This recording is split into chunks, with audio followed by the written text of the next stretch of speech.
আছে জোর যার মুলুক তার। এই প্রবাদটা আমরা সবসময় শুনে আসি, জোর যার মুলুক তার। কিন্তু সত্যি কি সবসময় মুলুক তার হয়ে যায়? হয় না কিন্তু। কারণ বাপেরও বাপ আছে, যতই চাপ দিক না কেন বাপেরও বাপ আছে।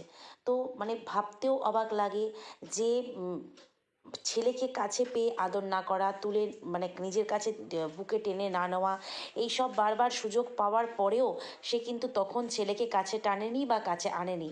কিন্তু যখন প্রতিশোধ স্পৃহা তার মধ্যে জেগে উঠল, যখন সন্দীপ স্ট্রাইক দিল, একটা প্রতিশোধ তার মধ্যে যে প্রতিশোধ নেব সেটা জেগে উঠল, এবং ছেলেকে আমাকে জিততেই হবে সেই মানসিকতা যখন থেকে আসলো, তখন কিন্তু এই মা মানে কথায় সবার কথায় অসহায় মা তখন কিন্তু পুরোপুরি একেবারে মরিয়া হয়ে গেল। যেভাবেই হোক ছেলে হচ্ছে একটা ট্রফি, তাকে আমাকে জিততে হবে, এরম একটা ব্যাপার। তো সেই জন্য আমরা দেখেছি মানে একের পর এক কেসের ডেট, একের পর এক মা ছেলের মিলন হওয়া মানে বাধা পড়েছে, কোনো সময় প্রাকৃতিক দুর্যোগ, কোনো সময় জজ সাহেব আসেনি, এটা ওটা সেটা করে কিন্তু আজকে 1.5 বছর অলরেডি পার হয়ে গেছে, মা আর ছেলের কিন্তু চাক্ষুষ দেখা যেটা সেটা কিন্তু হয়নি। এখানে আমরা ভিডিওর মধ্যে দেখতে পাচ্ছি মা সত্যিই বুকে কষ্ট নিয়ে ভীষণভাবে রয়েছে, যেটা আমাদেরকে বোঝাতে চাইছে, আমরা দেখতে পাচ্ছি না, আমাদেরকে বলে বোঝাতে চাইছে। আর ওদিকে দেখছি ছেলে ভীষণ হেসে খেলে বাবার সঙ্গে, বিশেষ করে ঠাম্মির সঙ্গে, যতই হোক যশোদা মা তো মানে দিব্যি দারুণ কাটাচ্ছে। আর এদিকে মা চক্রান্ত করে যাচ্ছে যে কিভাবে ছেলেকে তার নিজের জায়গা থেকে, তার ভালোবাসা, তার আদরের যে জায়গা, সেই জায়গা থেকে কি করে সমূলে উৎপাটন করে নিজের কাছে নিয়ে আসা যায়, তার জন্য সোজা পথে না হোক বাঁকা পথ ধরেছে মা। এবং কি করেছে না, রাজনৈতিক চাপ, প্রশাসনিক চাপ, সব রকমভাবে অর্থের জোর থাকলে আর প্রশাসনিক যে ক্ষমতা, সেটার যদি ক্ষমতা কেউ পেয়ে যায় তার অপব্যবহার করে, এবং অর্থের জোর থাকলে সেখানে রাজনৈতিক চাপ। এবার দেখো আমি রাজনীতির ব্যাপারে কিছু এখানে বলতে চাই না, কিন্তু কিছু কিছু রাজনৈতিক ব্যাপারে কিন্তু অর্থ দিয়ে কিন্তু কাজ করা যায়। তো সেক্ষেত্রে এই যে দুতরফের চাপ দিয়ে কিন্তু সন্দীপের পরিবারকে মানে যেভাবে হোক কৃষাণুকে কাছে আনবার জন্য সন্দীপের পরিবারকে পুরোপুরি একেবারে মানে বিধ্বস্ত করে দেওয়ার কিন্তু চক্রান্ত করেছে এই মা। কত ভালো মেয়ে না, বাচ্চা মেয়ে, মিষ্টি মেয়ে, যারা বলে যে একেবারে বাচ্চা কচি মেয়ে, এই মেয়ের ভেতরে যে কতখানি বিষ লুকিয়ে রয়েছে, এবং একে বুদ্ধি দেওয়ার জন্য যে সমস্ত লোককে সে মানে কি বলবো তার সঙ্গে রেখেছে, বা এই যে সমস্ত লোকের সঙ্গে তার মেলামেশা, তারা যে একে কী ধরনের কুবুদ্ধি দিচ্ছে, শুধুমাত্র টাকাগুলোই কিন্তু নষ্ট হচ্ছে, আর কিছু না। দেখতে পাচ্ছ ফলাফল কিছু দেখতে পাচ্ছ কি তোমরা?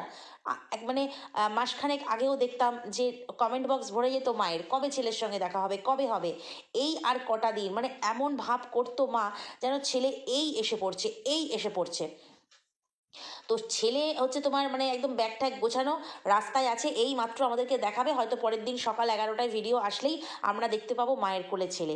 সবটাই যে ভাওতাবাজি ছিল খুব ভালো করে আমরা জানি, কারণ ওর যখন যখন ছেলেকে নেওয়ার সুযোগ ছিল তখন তখন সেই সুযোগকে ও ইউটিলাইজ করেনি, ঠিক সেই কারণে ওকে বাঁকা পথ ধরতে হচ্ছে, আইনের পথ, সেখানেও ও বারবার মানে কি বলবো থুবড়ে যাচ্ছে, মুখ থুবড়ে পড়ছে, ছেলের সঙ্গে দেখা আর হচ্ছে না। সেই জন্য ও কি করেছে, বিভিন্ন কি বলবো প্রশাসনিক ক্ষমতার যে অপব্যবহার সেটা করেছে, সাথে হচ্ছে এবার রাজনৈতিক যে ব্যাপারটা বললাম সেটারও করেছে, যে যেভাবেই হোক সন্দীপকে ভয় দেখাতে হবে। সত্যি কথা বলতে সন্দীপের আমরা শুধুমাত্র ভিডিও করে ওর উপকার করতে পারি বা ওকে সাপোর্ট করতে পারি, উপকার তো নয় সাপোর্ট করতে পারি আমরা ভিউয়ার্সরাও, তাই সুন্দর সুন্দর কমেন্ট করে ওর মনের বল মানে মানসিকতা, ওর মানে মনকে শক্ত রাখা, এইটুকু আমরা করতে পারি যে হ্যাঁ আমরা তোমার সঙ্গে আছি। কিন্তু এই যে আইনের ব্যাপারগুলো কিন্তু আমরা কিছুই সেরকমভাবে, যারা আমরা জানি না তারা জানি না, তারা সাহায্যও করতে পারবো না। কিন্তু এই যে সঙ্গীতা ম্যাডাম, তিনি যেভাবে ঢাল হয়ে দাঁড়িয়েছেন, সত্যি কথা বলছি, এটা আমার একদম মনের কথা, ওনাকে অনেক অনেক কি বলবো এর জন্য অনেক থ্যাঙ্কস জানাই। থ্যাঙ্কস জানালেও বোধহয় মানে কি বলবো কম পড়ে যাবে। তো সেক্ষেত্রে মানে সত্যি কথা, সন্দীপের পাশে যদি উনি ঢাল হয়ে না দাঁড়াতেন, আজকে সন্দীপকে হয়তো আমরা যে অবস্থায় দেখছি সেই অবস্থায় দেখতে পেতাম না, কৃষাণুকে যেভাবে হেসে খেলে আমরা দেখতে পাচ্ছি সেভাবে হয়তো দেখতে পারতাম না। সত্যি মানে উনি মানে মুখে যেটা বলেন সেটা সত্যি করে দেখান, ভীষণ ভালো লাগে, ভীষণ ভালো লাগে ওনার ব্যক্তিত্ব, ভীষণ ভালো লাগে ওনার কাজ। তো সেক্ষেত্রে আমরা সবাই হয়তো এই ম্যাডামকে ম্যাডাম একটা লাইভ করেছে, আমরা যেটা ঐতিহাসিক লাইভ বলে ফেলেছি। তো সেই লাইভ নিয়ে আমার কোনো মতামত নেই। তার কারণ হচ্ছে কাকে তিনি তার লাইভে তুলবেন, কাকে তিনি তুলবেন না, সেটা সম্পূর্ণ ওনার ব্যাপার। এবং লাইভ যখন যেহেতু পাবলিকলি হচ্ছে, ঠিক সেই কারণে প্রত্যেক মানুষেরই কিন্তু মতামত দেওয়ার ব্যাপার আছে। তবে উনি এবার কাকে ফেভার করেছেন, কাকে বেশি প্রায়োরিটি দিয়েছেন, সেটা পরের ব্যাপার। সেটা ম্যান টু ম্যান ভ্যারি করে, যে কে কাকে পছন্দ করবে, কে কাকে আগে তুলবে, কে কাকে পরে তুলবে, পরের ব্যাপার। কিন্তু আমি ওনার সিদ্ধান্তকে কোনোভাবেই আমি মানে ওনার সিদ্ধান্ত ওনারই সিদ্ধান্ত। এই লাইভের ব্যাপারে আমি সেই জন্যই কিছু বলবো না। আমার একটাই কথা, লাইভ যেহেতু ওপেন হচ্ছে পাবলিকলি, তাই বিপক্ষ হোক সপক্ষ হোক যে কেউ উঠে তার বক্তব্য বলতে পারে। এবার শোনা না শোনা, মতামত দেওয়া সবটাই ম্যাডামের ওপর নির্ভর করবে। কিন্তু যেটা উনি করেছেন, মানে সন্দীপের মানে কি বলবো, একেবারে ঢাল হয়ে দাঁড়ানো যাকে বলে, সন্দীপের দুঃসময়ে আইনি ব্যাপারগুলো যেভাবে, ঝড় ঝাপটা আইনের যেভাবে মিথ্যে মিথ্যে মামলা এই অসহায় মা একটার পর একটা দিয়ে যাচ্ছিল, সেই মানে কি বলবো, মামলার ঝড়ে হয়তো সন্দীপ কবে উড়ে যেত বা বেঁকে যেত যদি না এই ম্যাডাম থাকতো। তো এই অসহায় মা কি করেছে, মানে কি চক্রান্ত করেছে বক দাদা আরও অনেকের সাথে মিলেমিশে ছেলেকে কাছে পাওয়ার জন্য, চলো ম্যাডাম ভালো বলতে পারবে, তাই ম্যাডামের মুখ থেকেই তোমরা শুনে নাও যে কি বলছে, কতখানি নৃশংস, কতখানি ঘৃণ্য মানসিকতার হলে মা এইরকম হতে পারে। চলো শুনে নাও ম্যাডামের মুখ থেকে।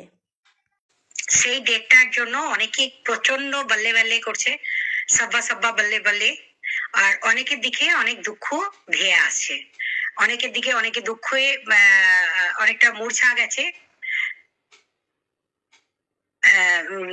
তো অনেককে বলবো এই জিনিসটা থেকে একটু বিরত হতে। তার কারণ হচ্ছে আগের দিনই আমি একটা জিনিস বলে গেছিলাম আপনাদের, তারিখের কথাটা বলে গেছিলাম। এবার অনেকের প্রশ্ন নানা রকম ভাবে উল্টো পাল্টা ঘুরিয়ে ফিরিয়ে প্রশ্ন, যে আখেরে সন্দীপ বাচ্চাটাকে নিয়ে যায়নি, বাচ্চাটা অসুস্থ বলে সে নাকি কোর্টের কাছে সাবমিশন দিয়েছে। মানে এখানে কি মানুষ এতই অন্ধ যে যে দেখানোর জিনিস দেখিয়ে যাচ্ছি বারবার, যে এটা চাইল্ড কাস্টাডির মামলা বলছেন, অনেকে বলছে এটা চাইল্ড কাস্টাডির মামলা। ঠিক আছে, আমি বলবো এটা চাইল্ড কাস্টাডির মামলা তাদের জন্যই যে মারা সত্যি করেই বাচ্চাটা কোনোভাবেই আদায় করতে পারছেন না, এবং তার বাচ্চাটাকে জবরদস্তি আটকে রাখা হয়েছে, এবং মা বাচ্চাটাকে বারবার ফেরত পাবার জন্য আকুতি মিনতি করেছেন, শ্বশুরবাড়ি থেকে চলে যাবার সাথে সাথেই বাচ্চাটাকে ফেরত পাবার জন্য এই ঘটনাটা ঘটিয়েছে। তখন এই মামলাটাকে আমরা চাইল্ড কাস্টাডির মামলা হিসাবে দেখতাম। কিন্তু বলি এখানে, এই মামলাটাকে চাইল্ড কাস্টাডির মামলা হিসাবে চালাবার চেষ্টা যেমন করছেন এক পক্ষ, অপর পক্ষের দিকে কি কি অস্ত্র আছে সেটা না জেনে না বুঝে এই যে বক নামক জন্তুগুলো সমাজে সমাজসেবকের ভূমিকায় অবতীর্ণ হয়ে তার ক্লায়েন্টকে, এক সেকেন্ড, যে মামলাটা মিউট হচ্ছে, হ্যাঁ মিউট করেছিলাম, একটা কল এসেছিল, সেই কলটা নিতেই হয়েছিল। ঠিক আছে, আমি আপনাদের আবারও দেখাচ্ছি, খুব মন দিয়ে দেখবেন, মামলাটার কাছ থেকে দেখাচ্ছি, আবারও দেখুন, যে রংফুলি একটা বাচ্চাকে এবং মাইনার চাইল্ডকে আটকে রেখেছে। ঠিক আছে, এবং ভারতীয় ন্যায় সংহিতার 100 আন্ডার সেকশন 100, সেই 100 অনুযায়ী ওয়ারেন্ট ইস্যু করে বাচ্চাটাকে রিকভারি করে দিতে হবে তার মায়ের কাছে। ঠিক আছে, বাচ্চাটাকে ওয়ারেন্ট ইস্যু করে, তার বাড়িতে সার্চ ওয়ারেন্ট ইস্যু করে বাচ্চাটাকে খুঁজে বাচ্চাটার মায়ের কাছে এনে দিতে হবে। এই মামলাটা হয়েছে বসিরহাট এসডিও কোর্টে। এই মামলাটা হয়েছে, কেস নাম্বারটা কত সেটাও আপনাদেরকে বলছি, 312। ঠিক আছে, এই মামলাটা হয়েছে। আর এই মামলাটাকে অনেকে বলছেন বাচ্চার সাথে দেখা করানোর জন্য মামলা। প্রথমত বলি, যারা বলছেন, এমন কি তিনার নিজের মুখেও মিথ্যা কথা বলেছে। কিরকম মিথ্যা বলেছে মন দিয়ে শুনুন।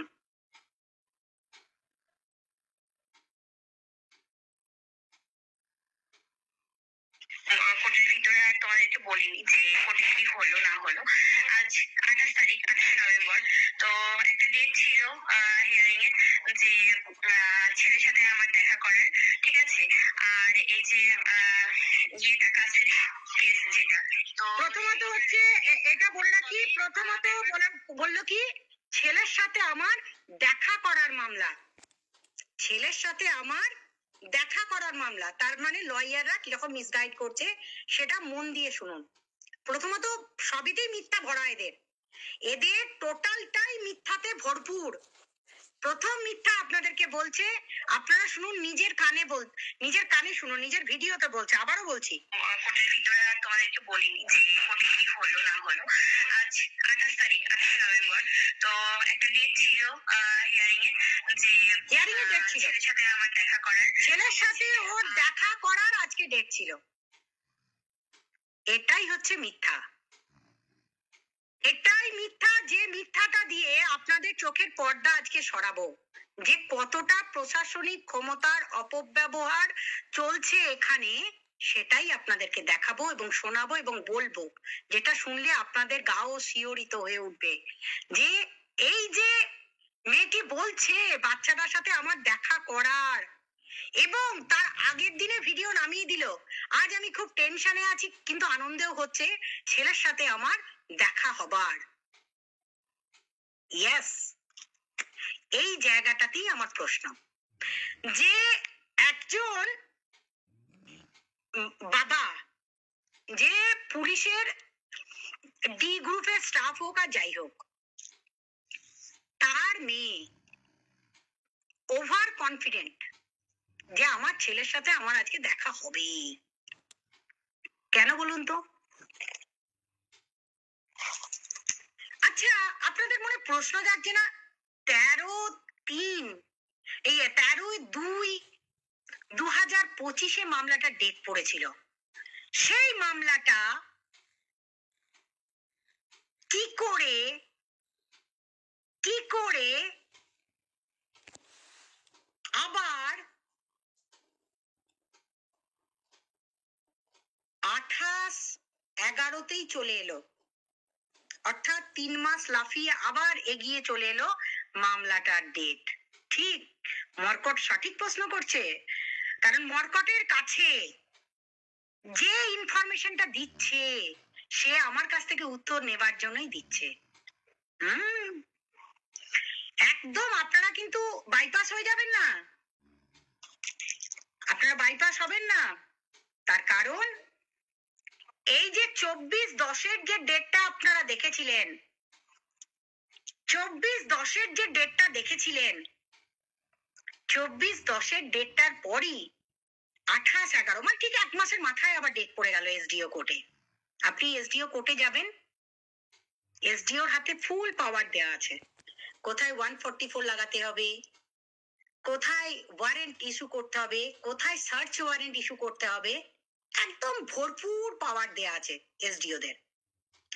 আর ঠিক সেই পাওয়ারটা নিয়ে যে মামলাটা মার্চে হবার কথা ছিল, সেই মামলাটা 24/10 এগিয়ে এসেছিল, একদম পুজোর ছুটির মধ্যেই একদম দাগ দিয়ে কেটে আর একটা নতুন ডেট চলে এসেছিল।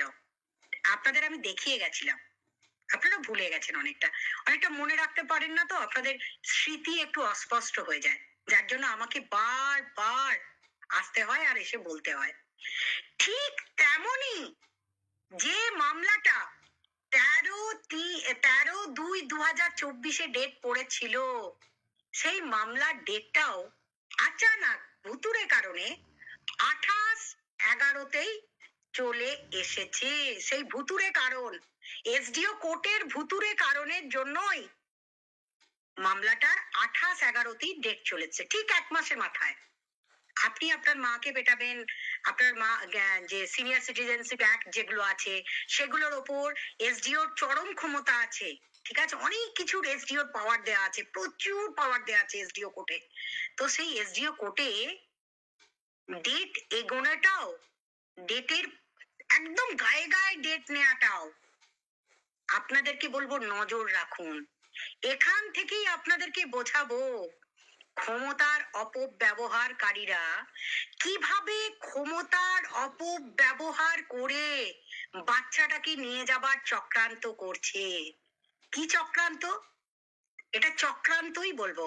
তার কারণ এসডিওর কাছে যদি ওই ভিডিওটা না পৌঁছাতো, যেদিন বাচ্চাটা রিকভারি করতে আসে, মানে মালপত্রের সাথে বাচ্চাটাকেও রিকভারি করা যেত এবং অনায়াসে করতে পারতো, সেদিন টোটালটাই রিকভারিরই জন্য ছিল। সেই অর্ডার কিন্তু কোর্ট থেকে করিয়ে আনেনি, থানা থেকে করিয়ে এসেছিল। তাই থানার পাওয়ার দিয়েই সেদিন সন্দীপকে বালতি দিয়ে পেটানো হয়েছিল।